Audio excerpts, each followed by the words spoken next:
Hello, everyone, and welcome back to English Unfolded. I'm Alice. Every week, we unfold one piece of English together, simply, naturally, and with a lot of fun.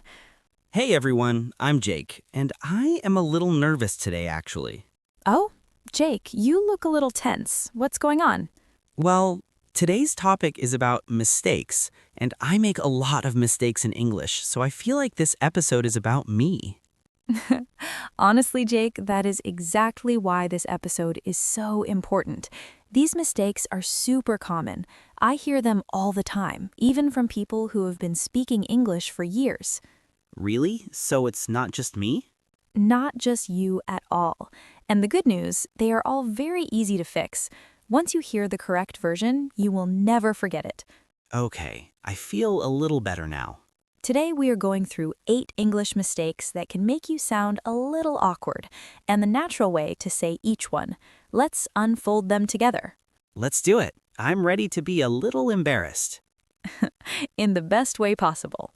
Everyone, if English Unfolded is helping you, please hit the like button and subscribe. And share this with a friend. Okay, let's go. Okay, mistake number 1. This one is so common. People say, I am agree.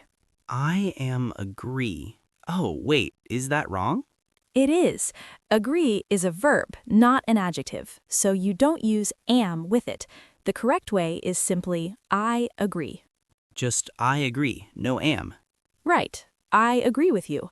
I agree completely. Short, clean, natural. I think I've said I am agree before, more than once. Most learners do, but now you know. I agree. That's it. I agree. Got it. Okay, number 2. Someone holds up an object and asks, how do you call this? How do you call this? What's wrong with that? In English, we don't say how, we say what. The correct phrase is, what do you call this? Oh, what do you call this? Not how. Exactly. How is for manner. How do you do this? How does it work? But for names and words, we always use what. What do you call this? What is this called? That makes sense. What do you call this? I'll remember that. Good. Number 3, and this one causes a lot of confusion, the difference between I am boring and I am bored. Oh, I know this one is tricky. Which one is correct? Well, it depends on what you mean. If you want to say you feel bored, you say I am bored. I am bored. Okay. But if you say I am boring, that means you are a boring person, not fun to be around. Oh no, so if I say I am boring when I mean I feel bored. You are calling yourself an uninteresting person, which I'm sure is not what you mean. Definitely not. Okay, I am bored, I feel bored. I am boring, I am a dull person. Perfect. Same rule for I am tired versus I am tiring, or I am excited versus I am exciting. Oh wow, that whole group of words follows the same rule. Exactly. Feelings use ed, descriptions of a person or thing use ing. That is so useful. I feel like that just unlocked something in my brain. Good. Okay, number 4. Someone doesn't understand something and says, can you explain me? Can you explain me? I feel like I've said that. Very common mistake. In English, explain needs to before the person, so the correct way is, can you explain that to me? Can you explain that to me? The to is important. Yes, explain me sounds incomplete.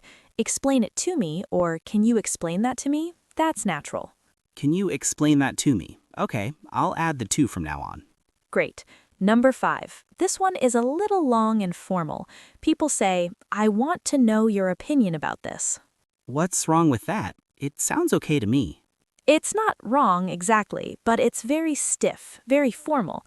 In natural conversation, we just say, what do you think about this? Oh, what do you think? So much shorter. And warmer. I want to know your opinion about this sounds like a survey. What do you think sounds like a real conversation between friends. I don't want to sound like a survey. What do you think? Yes, I love that. You can also say, what's your take on this, for something a little more casual and cool.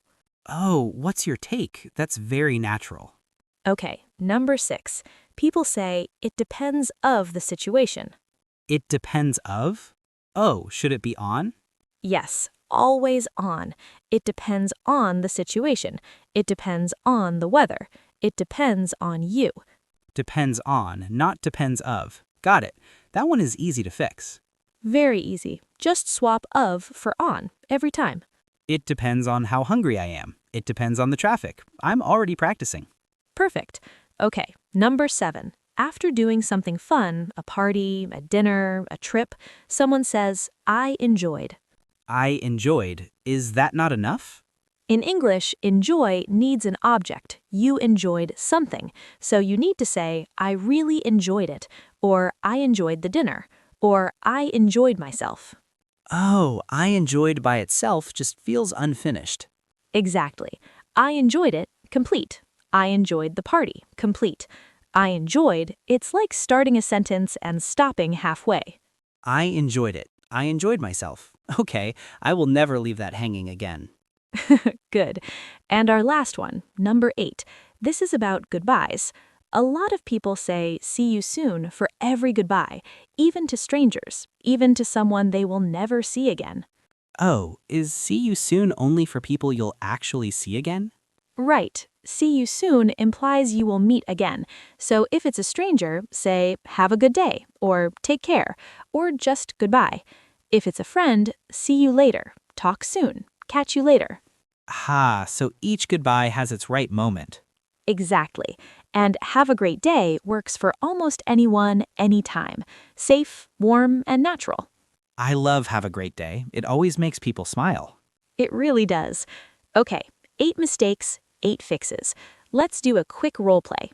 I'll say the awkward version, you give me the natural version. Ready.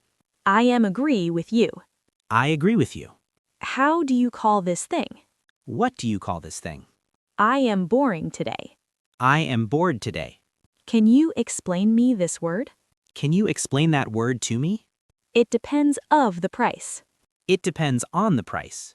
I enjoyed last night. I really enjoyed it last night.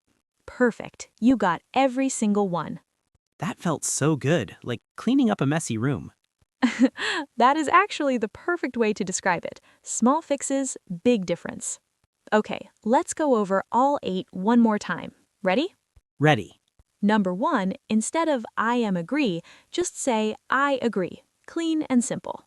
Number 2, not how do you call this, but what do you call this? What, not how. Number 3, I am bored means you feel bored. I am boring means you are a dull person. Know which one you mean. Number 4, don't say explain me, say explain it to me, or can you explain that to me? The to is important.